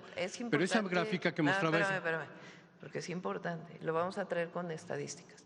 Disminuyó la migración de mexicanos a Estados Unidos desde el 20 más o menos, 2020. Claro.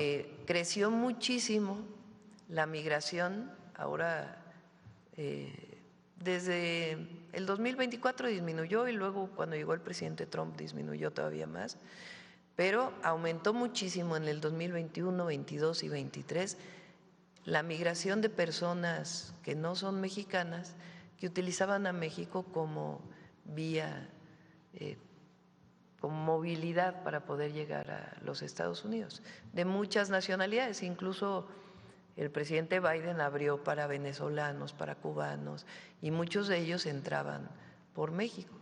Entonces, sí hubo un periodo muy grande de migración, particularmente, a ver, ponte la migración esa que siempre ponemos de deportados. En el periodo de Clinton, más de 1 millón de deportados. Eso hablaba también pues, claro, de mayor migración. Sí, esta gráfica que nos hizo favor de colocar hace unos momentos es significativa porque habla solamente de Estados Unidos. Sí. Únicamente de Estados Unidos. Es el principal. Pero muestra una curva ascendente y descendente.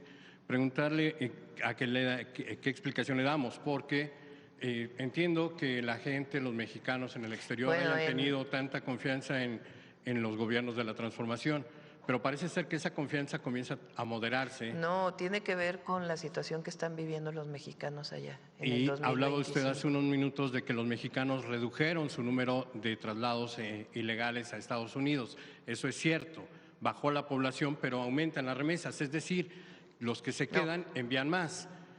Pero en el caso de Estados Unidos es muy complejo por todo esto que usted menciona, las generaciones de mexicanos que viven allá y quienes se suman a este envío. Le voy a dar otro dato, Presidenta. Canadá es el segundo país que envía remesas, o los mexicanos en Canadá son los segundos que envían remesas a México.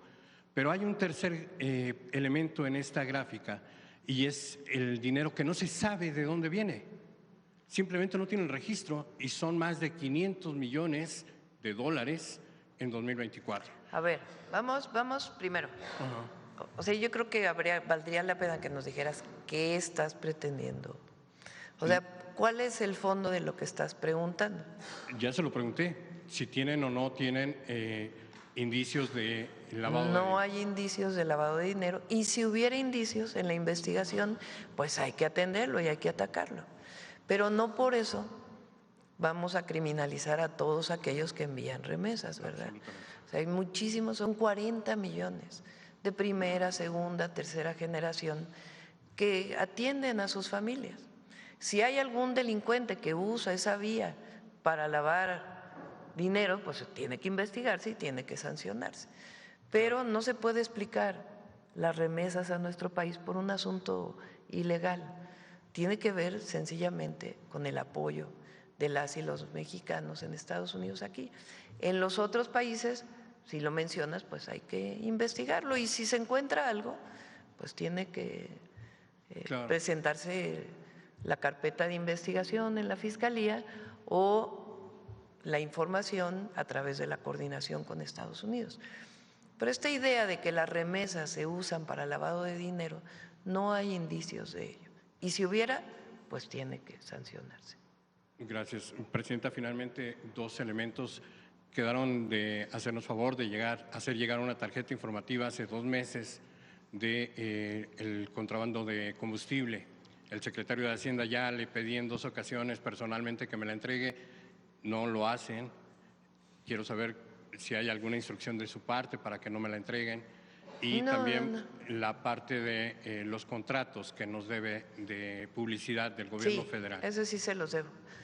Lo de el caso de combustible de Huachicol, le voy a pedir a Pemex pronto que presente cómo ha ido aumentando la venta de combustible y cuánto se estima todavía que pudiera ser el robo por entrada ilegal, por contrabando, digamos, de combustible, que se reporta como con otro contenido o algún ducto que llegue a picarse. Y sí se puede presentar cómo ha aumentado la venta de combustible de Pemex, incluso de los privados, y cómo eso ha hecho, pues, o demuestra una disminución muy importante del robo de combustible. El robo de combustible, la pregunta directa era, ¿inició en 2021, como dice la Fiscalía General de la República, o viene de atrás? No sabíamos de otro caso semejante de combustible de estas magnitudes y utilizando las aduanas. La pregunta era esa, pero si usted me dice que hay instrucción de que no se entregue esa información, lo entenderé también. No, pero no hay ninguna instrucción, al revés. ¿Qué estamos haciendo? Porque es importante que lo sepas tú, todos los que están aquí, quienes nos escuchan. Lo he dicho varias veces y no es un sistema sencillo. Estamos cruzando todas las bases de datos, nos está ayudando la agencia digital. Yo les platiqué que no había un sistema de trazabilidad del combustible importado. ¿Qué quiere decir eso? Que no se conocía si había un permiso para importar, pero no se sabe ese combustible a qué gasolinera llega. Y poderlo cruzar con datos del SAT, por ejemplo, de cuál es el permiso de importación con el pago del IEPS o el pago de los impuestos y el propio pago en las gasolineras. Son muchísimos datos, entonces está cruzando toda esa información para poder saber en el pasado y ahora pues cómo se ha ido comportando la venta de combustibles. Por otro lado tenemos la venta de combustibles que tiene Pemex y la venta de combustibles que le reportan a la Secretaría de Energía por parte de todas las gasolineras que hay en México. Todos esos datos se están cruzando y además la obligación de que ahora sí haya trazabilidad. Eso le pedimos a Pemex y a Secretaría de Energía que lo pueda traer para que se pueda informar. Nosotros no escondemos nada, nuestro objetivo nunca es esconder y tiene que informarse y que se conozca cómo, pues a partir de las detenciones que hubo, aumentó la venta de combustible y en el 24 se observa algo distinto, en el sentido de que se vendía más combustible de Pemex. Finalmente, los 16,000 millones querellados, ¿sigue el mismo número? ¿Aumentó? ¿16,000 millones? Querellados por el contrabando de combustible, que fue lo que nos confirmó el secretario de Hacienda. Si quieren también le pedimos, el martes viene Seguridad y ellos también nos pueden informar de cuánto se ha incautado y toda la información relacionada con Huachicol. Muchas gracias. Sí. A ver, ¿quién más? A ver acá. Sí. Buen día, Presidenta. Manuel Pedrero, de los Reporteros MX. Hace casi cerca de un mes aquí se presentó una investigación por parte, la presentó Omar García Harfuch, sobre el tema del lavado de dinero de los casinos, en concreto de varios, pero también de Ricardo Salinas Pliego. Hay una pregunta acerca de la actualización del caso, porque hace unos días un juez ordenó a la Secretaría de Gobernación a que se revocara pues el castigo y volvieran a operar estos casinos. No sé si tenga información al respecto. Sí, impugnaron esa resolución por parte de Gobernación y ya lo puede explicar la secretaria o lo podemos traer aquí un día el tema. Y mientras tanto, pues obviamente por el comportamiento del juez, ¿algún llamado al Tribunal de Disciplina? Pues vamos a ver si es necesario. Nosotros no podemos, tiene que venir de del propio Poder Judicial. Entonces, desde nuestra perspectiva no había ninguna razón y por eso hay la impugnación por parte de Secretaría de Gobernación a la siguiente instancia. Vamos a ver qué dice la siguiente instancia. Es como en otros casos donde, digo, en este caso se trata de un asunto meramente económico, de lucro a través de dinero, pero también se da otros casos, algunos jueces que pertenecen a la mitad que no se eligió de forma popular, que de repente también liberan a delincuentes en zonas regionales y esto repunta actos de violencia en algunas zonas, por ejemplo, Colima, donde se dio el caso de estos jueces. ¿Qué se está haciendo al respecto si ya tienen la revisión de cómo es que pues, se sigue dando estas situaciones? Cuando hay un caso relevante que considera el Gabinete de Seguridad o alguna otra área, se presenta la queja ante el Tribunal de Disciplina Judicial. Ahora que lo preguntas, es muy importante el papel de ese tribunal, muy importante. Recuerden que antes la presidenta de la Corte o el presidente de la Corte era el presidente del Poder Judicial de la Corte y del Consejo de la Judicatura. Todo estaba en el mismo lugar. Ahora no, ahora el Tribunal de Disciplina Judicial es quien sanciona a los jueces. Y yo pienso que ese Tribunal de Disciplina Judicial pues tiene que avanzar en la sanción ahí donde se conoce o se presume que hay corrupción o que hay tráfico de influencias. Entonces, ese tribunal tiene que funcionar adecuadamente. Y por supuesto no se trata de sancionar a todos los jueces con base en criterios que ellos establezcan, pero sí es muy importante que ese tribunal haga su trabajo. No tengo yo información más allá, pero es importante que el tribunal informe a la opinión pública cómo es que realiza su trabajo. Ahora, entre las transiciones de la Fiscalía, ¿el caso ahora queda en manos de la licenciada Godoy? ¿Perdón?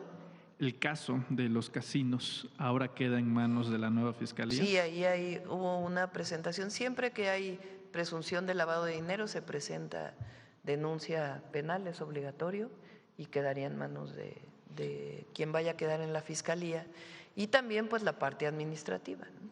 Okay. ¿Tendría programado dar una nueva actualización sobre este caso para que no quede en lo anecdótico y se le dé seguimiento? Sí, hay algunos temas que es relevante informar y estamos viendo si esta semana o quizá la próxima. Una tiene que ver, porque lo hemos tratado aquí en la mañanera, de cuál es el procedimiento para el cobro de impuestos que definió la Corte, que es importante que todo el mundo conozca cómo es ese procedimiento. Después lo que haríamos es que ya ese tema pues ya lo llevaría, porque no es un tema político, es un tema jurídico. Entonces ya que lo lleve el SAT y la Secretaría de Hacienda, pero es importante que se conozca aquí qué dicen las leyes y cuál fue la resolución de la Corte. Apenas la Corte notificó al SAT, entonces es importante que aquí se conozca porque ha sido un tema que se ha tocado aquí en la mañanera y que además la gente quiere conocer cuáles son los procedimientos para el cobro de estos impuestos, donde ya la Corte definió un criterio y una resolución. Y también el caso de los casinos, para todos los casinos, pues que también se conozca qué fue lo que se hizo, por qué se hizo y también que esté todo pues dentro del margen de la ley. Y después ya que se vaya a información directo del SAT y de Secretaría de Hacienda para que se siga con toda la información. Pero ya lo informaríamos aquí cuáles son esos procedimientos, porque es relevante que la gente lo conozca. ¿Qué dice la ley? ¿Qué es lo que dice el Código Fiscal? ¿Qué pasa una vez que ha sido notificado el SAT? ¿Cuál fue la resolución? ¿Qué dice en concreto la resolución de la Corte? Entonces, todo ello, una vez que ya ha sido notificado el SAT, pues es importante que se conozca por todo cuál es el procedimiento que sigue y cómo sigue, en uno de los casos y en el otro. Hablando justamente del sujeto en cuestión, del evasor fiscal Salinas Pliego, ¿algún comentario sobre otra vez esta reiteración por parte del líder nacional del PAN, Jorge Romero Herrera, de ofrecerle esa plataforma política para allanarle el camino a una... Tiene que cumplir esa resolución y es importante que todos sepan cuáles son los procedimientos para que se cumpla. Ese es un tema. La otra es politizar ese tema, que nosotros no lo politizamos, sino sencillamente decimos, esta es la ley y se tiene que cumplir con la ley. O sea, politizar el tema del cobro de impuestos, eso no lo hacemos nosotros, eso se ha hecho fuera por quien debe los impuestos. Entonces es un tema. El otro tema, desde mi punto de vista, tiene que ver qué se enarbola por parte de esta nueva visión del PAN, por parte de este empresario y de la derecha internacional, que es quien ha hecho todas estas campañas en contra nuestra, y es relevante, muy relevante, porque ¿qué se defiende desde lo que llaman ellos la ultraderecha? Yo el 20 de noviembre en el discurso dije, pues lo que se defiende es regresar al porfiriato. Lo que se defiende, aunque digan lo contrario, porque eso ha sido históricamente la ultraderecha, pues es el uso, que no haya democracia, que no haya libertades. O sea, vean nada más los gobiernos, recordemos los golpes de Estado de Sudamérica en su momento, el fascismo, ahí no había libertad de ningún tipo. No había democracia, no había elección definida por el pueblo. Y la otra es, ¿quién es su visión? El dinero, la acumulación,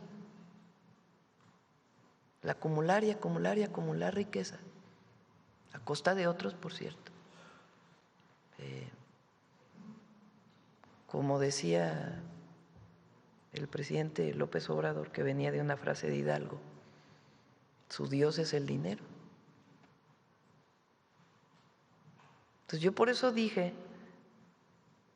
el 20 de noviembre, recordemos lo que fue el porfiriato en México nada más, no nos vayamos a otros países.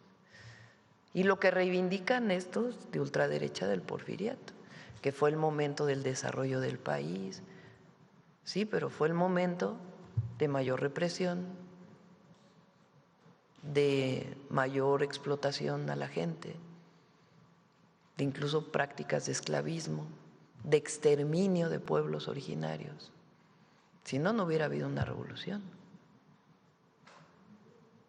Entonces, el PAN ahora, fíjense cómo hay tanta hipocresía, porque pasaron en el 2024 de decir que estaban a favor de los programas sociales, que ellos ahora pues eran muy liberales, que reivindicaban temas que nunca habían reivindicado. Ahora que hicieron su relanzamiento. Entonces, ¿hacia dónde se orientan? Pues hacia el conservadurismo más alejados del pueblo, alejados de la gente, porque no reivindican los derechos de la gente, sino al revés, los privilegios de unos cuantos. Entonces hay que poner todo en su lugar, porque una cosa es justicia y hay quien quiere politizar eso como si fuera un tema político. No, no es un tema político, es un tema de ley, se tiene que cumplir la ley. Y la otra es la parte de la candidatura que quiere proponer el PAN o la nueva reivindicación del PAN, que no es más que la reivindicación de los conservadores del siglo XIX, aquellos que trajeron a Maximiliano, aquellos que hicieron la guerra de reforma en contra de la Constitución de 1857, o aquellos que defendían a Porfirio Díaz o a Santana. Eso es lo que defienden. Y el pueblo de México no está con eso. El pueblo de México lo que quiere es bienestar. Esta visión de que el pobre es pobre porque no trabaja, pues es su visión. Nosotros lo que pensamos es que durante 36 años hubo un salario de hambre al pueblo de México, en donde no quería aumentarse el salario mínimo por una visión ideológica y también política, y dejaron a mucha gente en la miseria. Nuestra visión es que el recurso público tiene que usarse para construir derechos. Nuestra visión es que el Estado debe garantizar los derechos del pueblo de México. Ellos no creen en ese Estado. Nosotros creemos que el Estado debe brindar educación pública gratuita, desde el preescolar hasta la universidad. Nosotros creemos que tiene que haber un sistema de salud pública que le permita al pueblo, independientemente de sus recursos económicos, garantizar su salud. Nosotros creemos que debe haber acceso a la vivienda para que el pueblo de México tenga bienestar. Nosotros creemos que debe haber acceso a un salario digno, que debe haber acceso al empleo. ¿Que todo lo tiene que hacer el Estado? No. Para eso hay inversión privada y para eso necesitamos también empresarios con visión social en nuestro país. Pero el Estado debe brindar los derechos del pueblo. Es una visión completamente distinta. Entonces, eso es muy importante que se visualice, porque es un proyecto frente a otro proyecto. Es un proyecto de nación que defiende los derechos del pueblo de México, el bienestar, la democracia, entendida como la representación del pueblo, las libertades,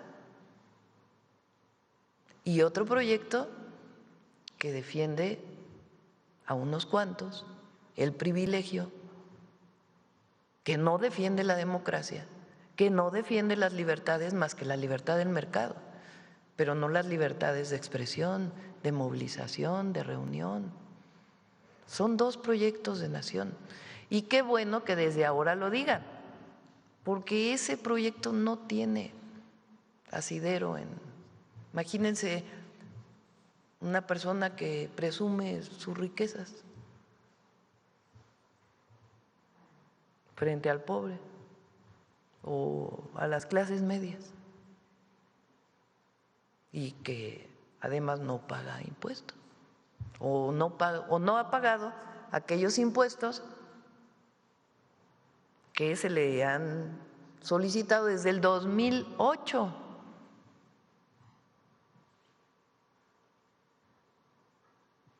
Entonces podemos seguir hablando aquí, pero lo importante, porque sí queremos que quede muy claro, el tema jurídico, es legal. Lo otro ya es una discusión política, pero no se pueden juntar las dos.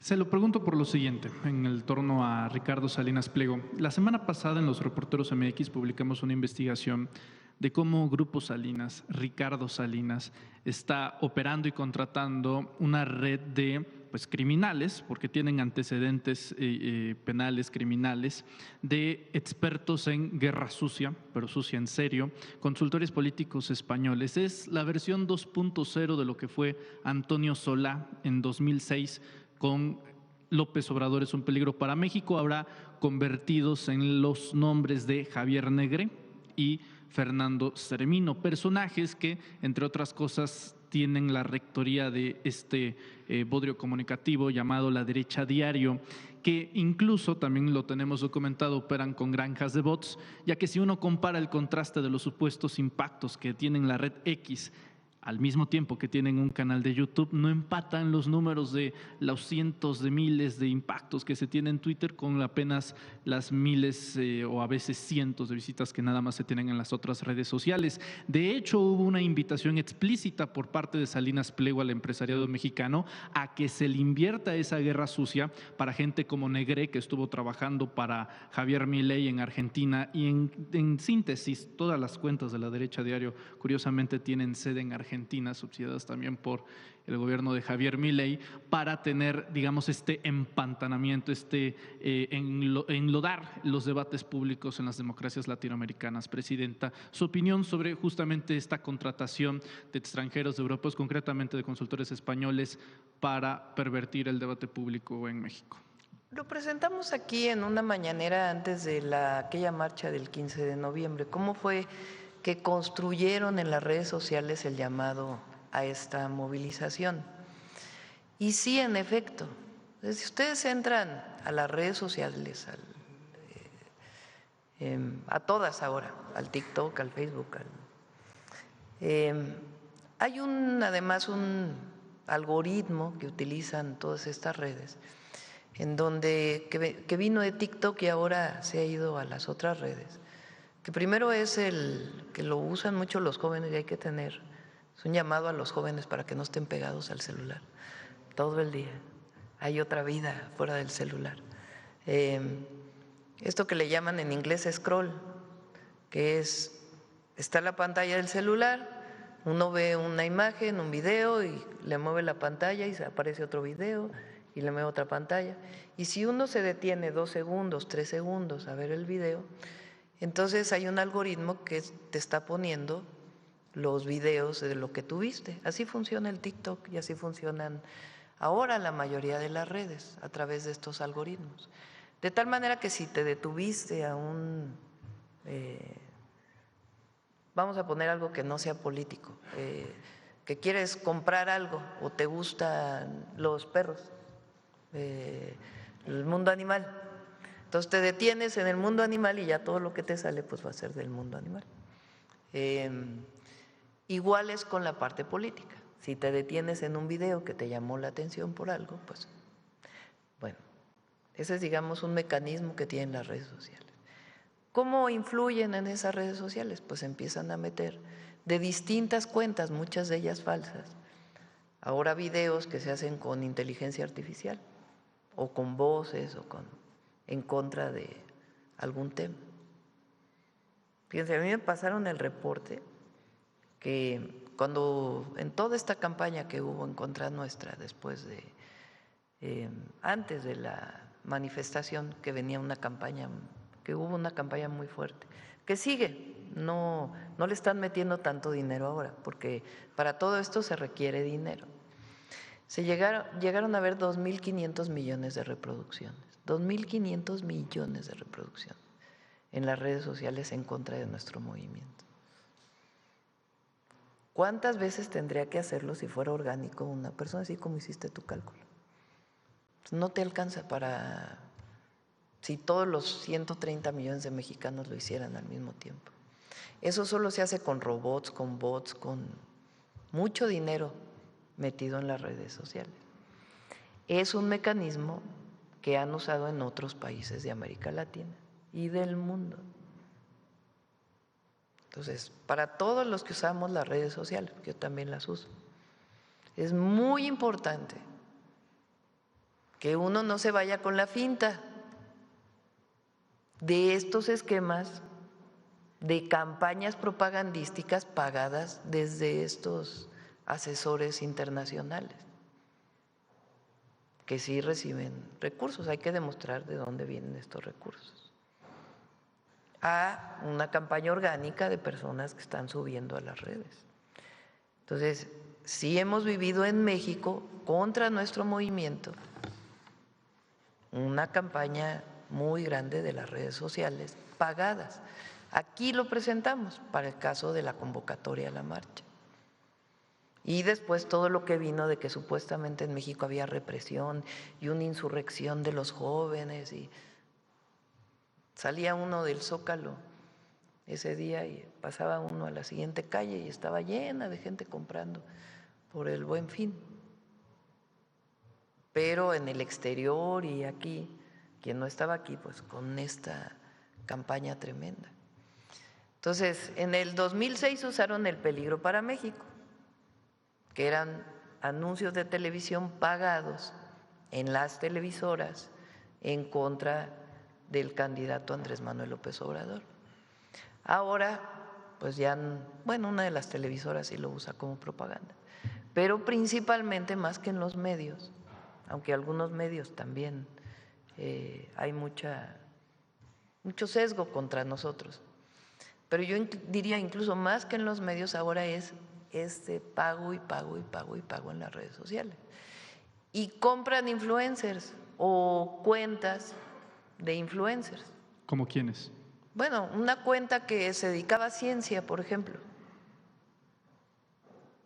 y que de pronto nunca había hablado de nada político y que de pronto ya habla todo en contra nuestro. Ay, lo vamos a traer aquí, lo voy a pedir a el Orsal de Quienes Quieren las Mentiras, que pueda traer un análisis de esto, porque ellos lo han estado haciendo de infodemia. ¿Para mañana? ¿Cómo? No sé si mañana les dé tiempo, a ver si sí. Sí da. Y si no, lo traemos en la semana, de cómo cuentas que hablaban de maquillaje de mujeres, cómo maquillarte, y de pronto de la noche a la mañana, todo contra nosotros. Cuentas que hablaban de, no sé, de otra cosa que no tenía nada que ver con la política, las compran,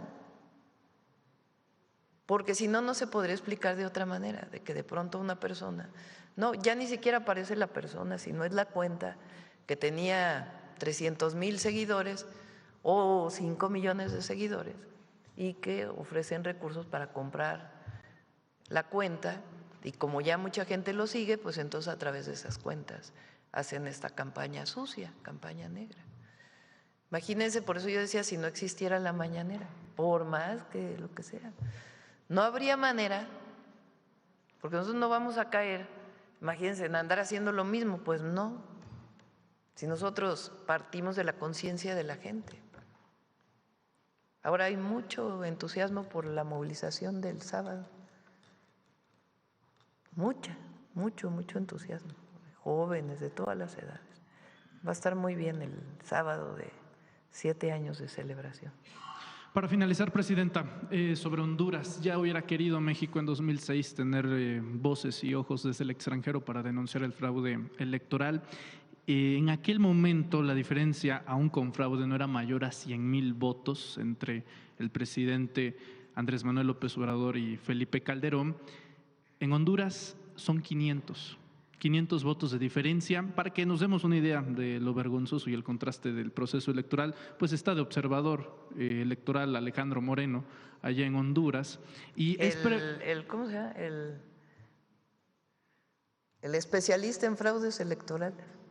Bueno, uno de los especialistas, ¿verdad? Porque así es. Sí.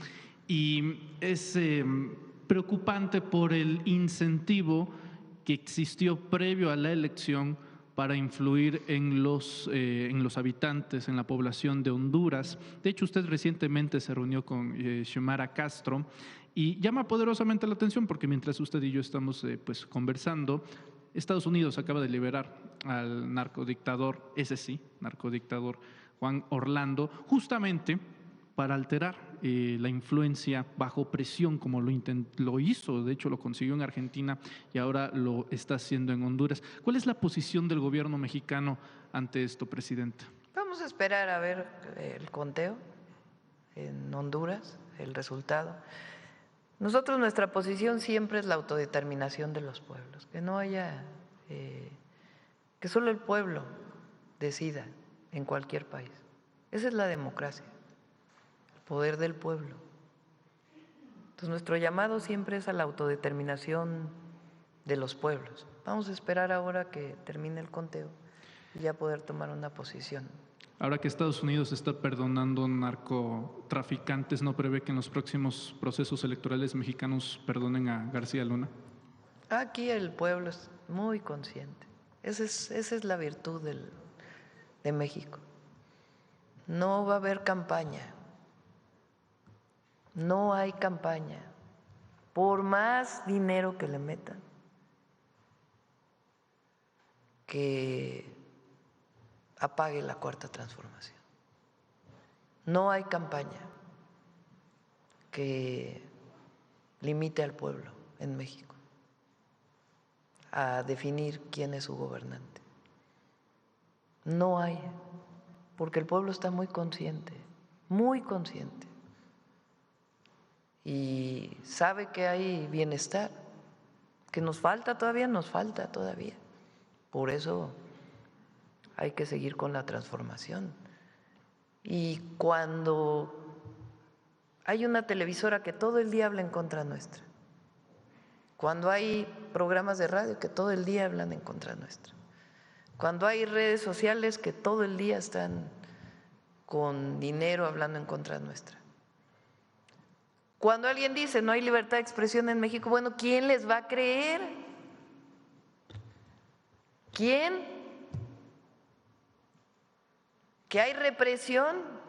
Ayer estaba leyendo uno que decía, Claudia se equivocó al reprimir. ¿Cuándo hemos reprimido? ¿Cuándo? ¿Cuándo hemos reprimido a alguien? Nunca.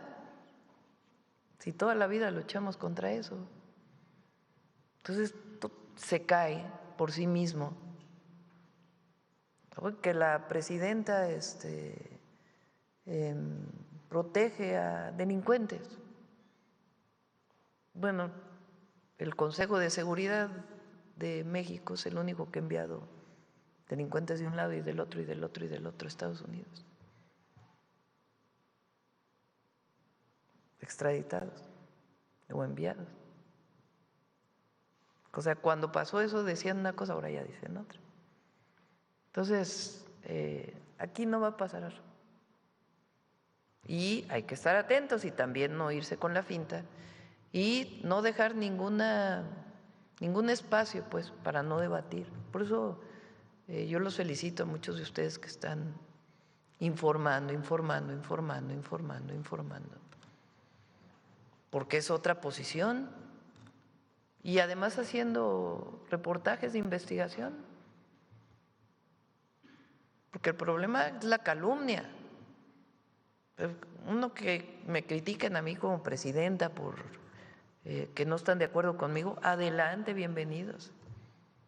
Pues para eso es la democracia.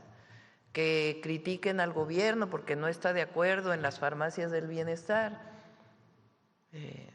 adelante, que lo critiquen. Pero hay una calumnia a un programa, hay una calumnia a una persona, se acusa sin pruebas, se dicen mentiras, se construye una realidad que no existe en las redes sociales, pues eso sí, no. Para todo hay que tener ética. Ahora, ¿quién lo hace? Pues los conservadores, porque hay mucha hipocresía.